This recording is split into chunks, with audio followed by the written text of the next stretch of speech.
नमस्कार बच्चों, मैं बीएस यादव आप सभी का तहे दिल से अभिनंदन करता हूं सरस्वती ग्रुप के इस ऑनलाइन प्लेटफॉर्म। अरे बच्चों, हमारी फिफ्थ चैप्टर की 2 क्लासेज हो गई हैं। ये थर्ड क्लास है और ये थर्ड क्लास में आज की थर्ड क्लास में हम पढ़ेंगे अपवहन वेग, जिसके बारे में हम पिछली क्लास में डिस्कशन कर चुके हैं क्या होता है,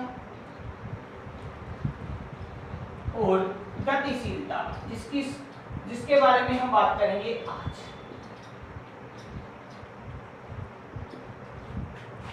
बच्चों, अपवहन वेग को हमने कल सीखा था और इसे हम दर्शाते हैं विधि से। आज इसका एक्सप्रेशन निकाल करके लाएंगे कि होता क्या है। ठीक है, हमने केवल कल इतना ही समझा था अपवहन वेग है क्या।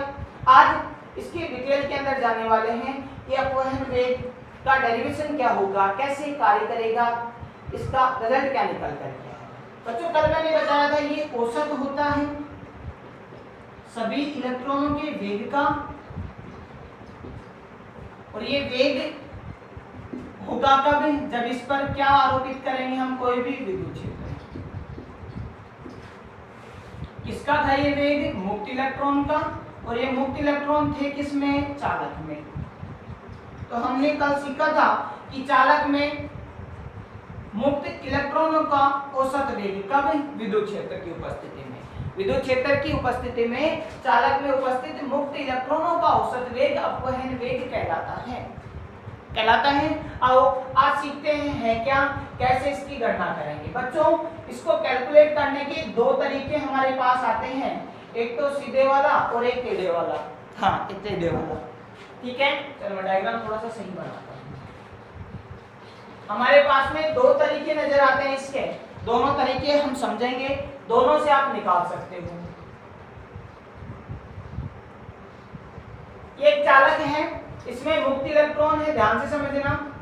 मैंने इलेक्ट्रॉनों की संख्या मानी है n। कितने इलेक्ट्रॉन माने बच्चों, मैंने n। इस पर जैसे मैं विभवांतर आरोपित करता हूं,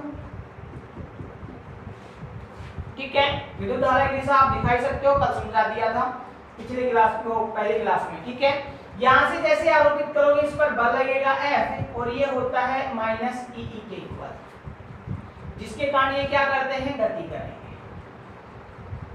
मान लो इसका प्रारंभिक वेग है u1, इसका प्रारंभिक वेग था u2, इसका u3, इसका u4, इसका u5, ऐसे ही nवें इलेक्ट्रॉन का प्रारंभिक वेग है un। कितने इलेक्ट्रॉन थे, n इलेक्ट्रॉन थे, पहले का u1, u2, u3, un कितने हो गए, n इलेक्ट्रॉन हो गए। ये कब था वेग, जब विद्युत क्षेत्र नहीं था, विद्युत क्षेत्र की अनुपस्थिति में। ठीक है, अब जैसे तुमने विद्युत क्षेत्र लगाया तो इनका वेग परिवर्तित हो गया, और वेग हो गया पहले का v1, दूसरे का v2, तीसरे का v3, चौथे का v4 dash dash dash v हो गया। हमें पता है गति की समीकरण होती है v बराबर u प्लस at। तो v1 को मैं लिख सकता हूं u1 plus a τ1, u2 plus a τ2। τ समझ रहे हो आप क्या है, विश्रांति काल। ठीक है, समय है। u3 plus a τ3, u4 plus a τ4, ऐसे आ जाएगा un प्लस a τ1। ठीक है, ये सब तो वेग हैं प्रत्येक इलेक्ट्रॉन के। इन्हें सभी वेगों का मैं क्या निकाल दूं, औसत। औसत कैसे निकालते हैं भी, औसत कैसे निकालते हैं, सबको जोड़ दो, जितनी संख्या है उतने का भाग दे दो। तो यहाँ औसत मैं निकालूंगा, उसी औसत को तो मैं अपवहन वेग कहता हूँ। किससे दर्शाता हूँ, vd से। तो vd हो जाएगा v1 plus v2 plus v3 plus कहाँ तक, vn तक अपॉन। कोई दिक्कत, v1 की वैल्यू रखो, आप रखोगे u1 plus a τ1, u2 plus a τ2, plus में है भी बीच में, plus dash dash dash un plus a τ1, divide में कितना है बच्चों, n। जब इस एक्सप्रेशन को खोलोगे तो u1, u2, u3, u4, u5, un सभी एक साथ हो जाएंगे, u1, u2, u3, u1। ऐसे ही हमारे पास बचा a tau 1 plus a tau 2 plus a tau 3 plus a tau n। कितना है डिवाइड में n है। अलग अलग करो एक्सप्रेशन को, u1 plus u2 plus u3 plus upon n। Plus में a कॉमन आ जाएगा, अंदर बच जाएगा tau 1 plus tau 2 plus dash dash dash tau n। तो डिवाइड में कितना बच्चों?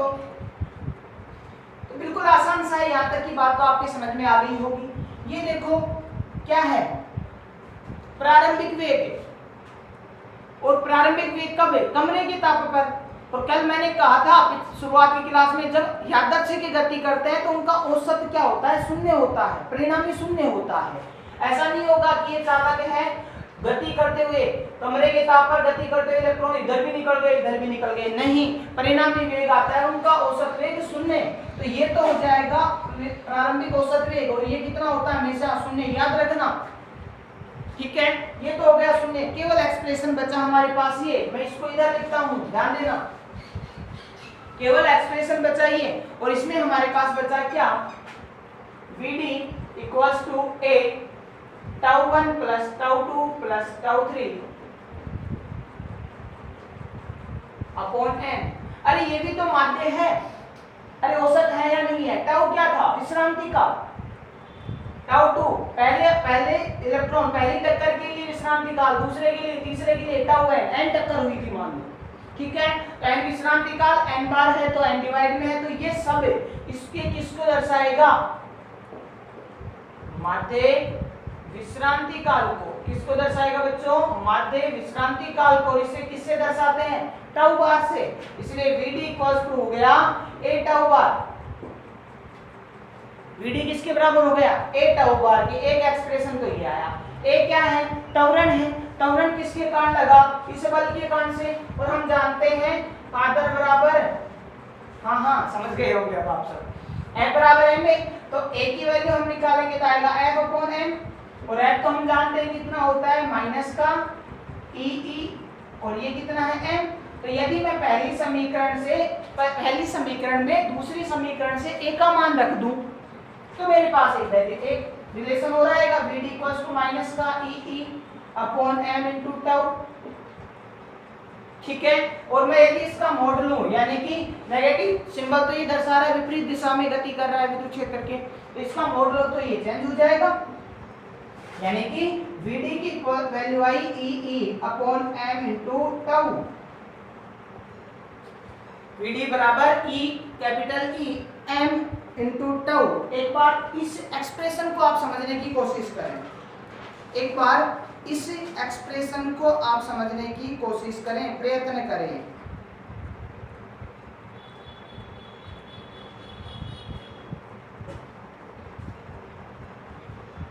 समझ गए? तो विद्युत क्षेत्र में और अपवहन वेग में संबंध आया। बताऊं क्या दोबारा?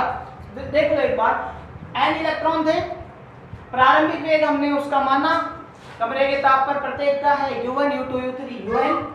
बाद में जैसे विभवांतर हमने आरोपित किया तो उससे विद्युत क्षेत्र बना E विद्युत क्षेत्र के कारण उनका वेग हो गया v1 v2 v3 vn। v बराबर u प्लस at, गति की समीकरण हमने यूज की, उन सबको जोड़ दिया, उनका माध्य निकाल दिया, और माध्य जब हमने निकाला तो एक्सप्रेशन आया कुछ ऐसा। इसमें प्रारंभिक वेग को अलग कर लिया मैंने, और त्वरण वाले टर्म्स को मैंने अलग कर लिया। जैसे हमने अलग किया तो ये हमारे पास बना प्रारंभिक वेग का औसत, और ये होता है शून्य कमरे के ताप पर, तो ये आया हमारे पास शून्य। ये बचा हमारे पास a की वैल्यू हम रख सकते हैं इससे, फादर बराबर मदर से, ठीक है। तो f बराबर ma से हम निकाल सकते हैं a की value f upon m, f की वैल्यू क्या आएगी? Minus e upon m। इसी तरह से हमने a की वैल्यू निकाल के इसमें रख दी, तो Vd की वैल्यू आई E capital E m into tau. आगे बात करते हैं, देखो Vd वेग है, समझ रहे हो ना। आगे हम इसके बारे में बात करें, सदिश में लिखना चाहो तो लिख सकते हो Vd सदिश बराबर माइनस का E सदिश upon m into tau. E विद्युत क्षेत्र सदिश राशि है, Vd सदिश राशि है, लिख सकते हो, कोई बड़ी बात नहीं है। अब देखो यदि इस चालक की लंबाई कितनी हो l, ये संबंध आया अपवहन वेग और विद्युत क्षेत्र में, अरे आया ना।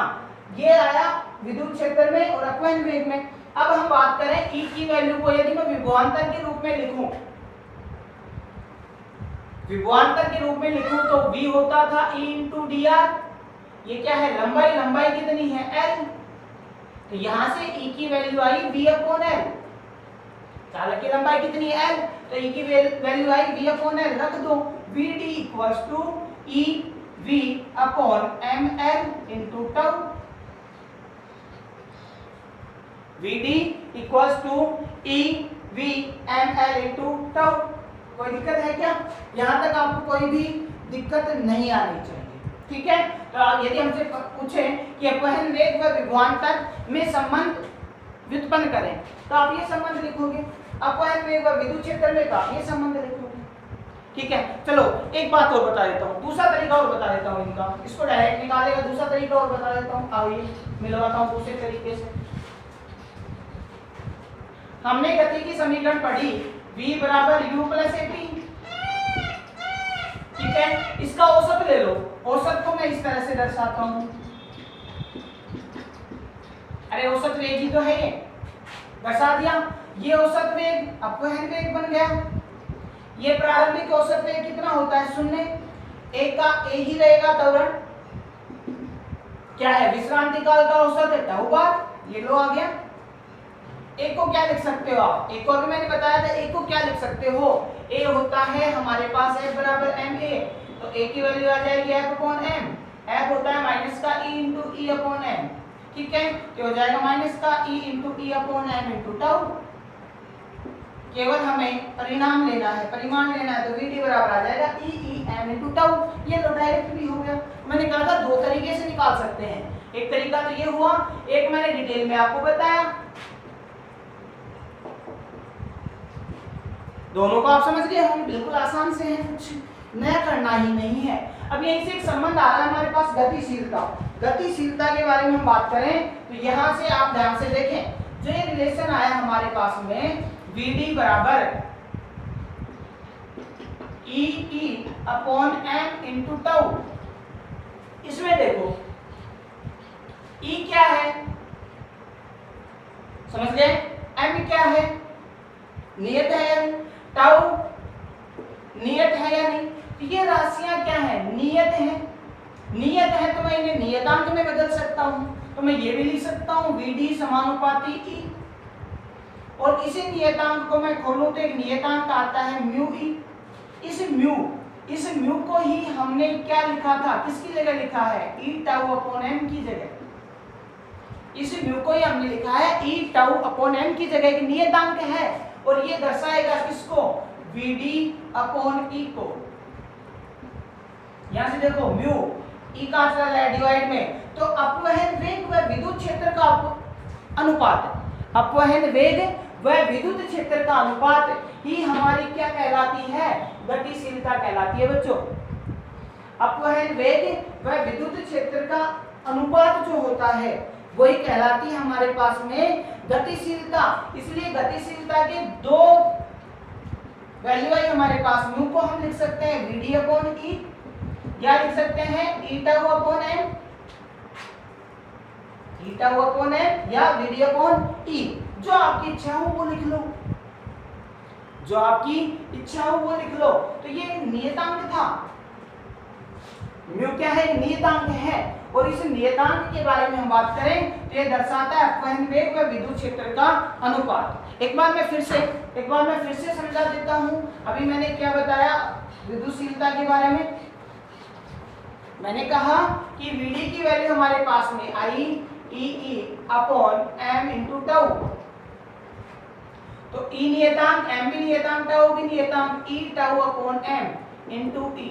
इसको मैं म्यू मान लो तो ये हो जाएगा Vd बराबर म्यू E, और यहां से म्यू वैल्यू आई Vd अपॉन E की,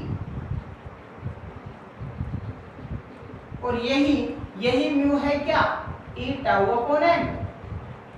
क्या है बच्चों, E टाउ अपॉन m। तो म्यू को हम कह सकते हैं अपवहन वेग व विद्युत क्षेत्र का अनुपात।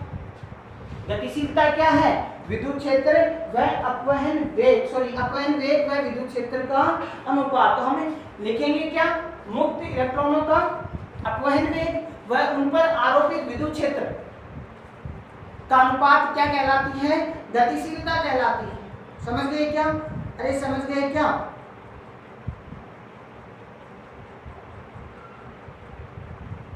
कोई दिक्कत है क्या? अरे है क्या? नहीं है? यहाँ तक की बात को आप ध्यान से समझे, बहुत आसान सी बात है, बहुत ही आसान सी बात है, बिल्कुल आसान सा पॉइंट मैंने आपको समझाया। अपवहन वेग क्या होता है, गतिशीलता क्या होती है।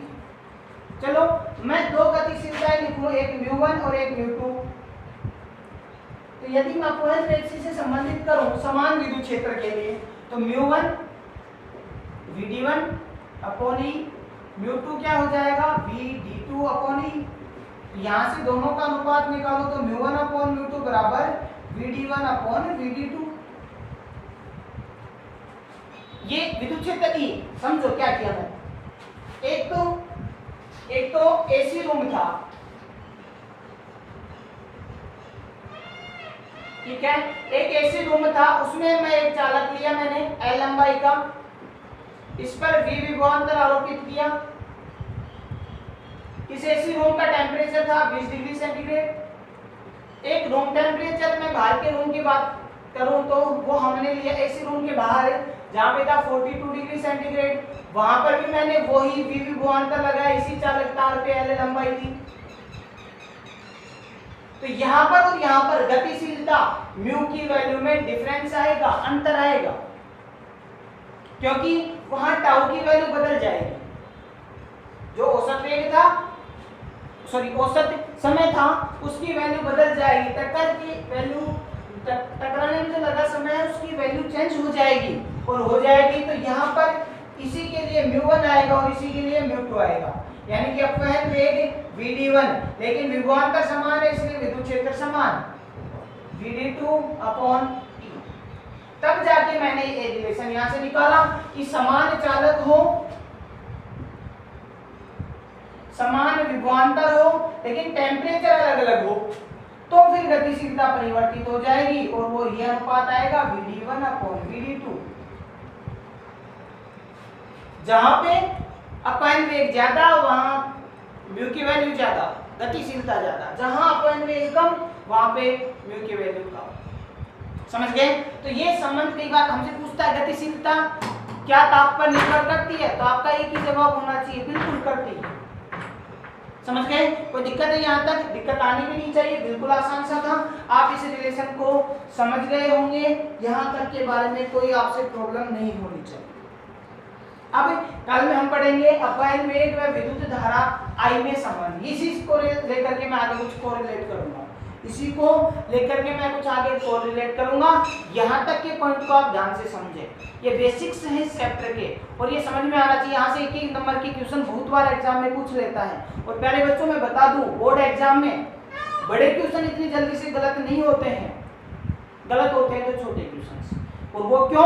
क्योंकि हम समझते नहीं है। बड़े के डेरिवेशंस को तो हम रट लेते हैं, कि छोटे क्वेश्चंस तो केवल समझ के आधार पर हैं। इसलिए ऐसा पढ़ो कि रटना कुछ भी ना पड़े, सब चीजें अच्छे से समझते आ जाएं, और जब समझती हुई आ जाएंगी तो हमें दिक्कत ही नहीं है, चाहे कैसा भी क्वेश्चन आए, सभी के आंसर हम आसानी से कर सकते हैं। ठीक है, आज के लिए इतना ही काफी है।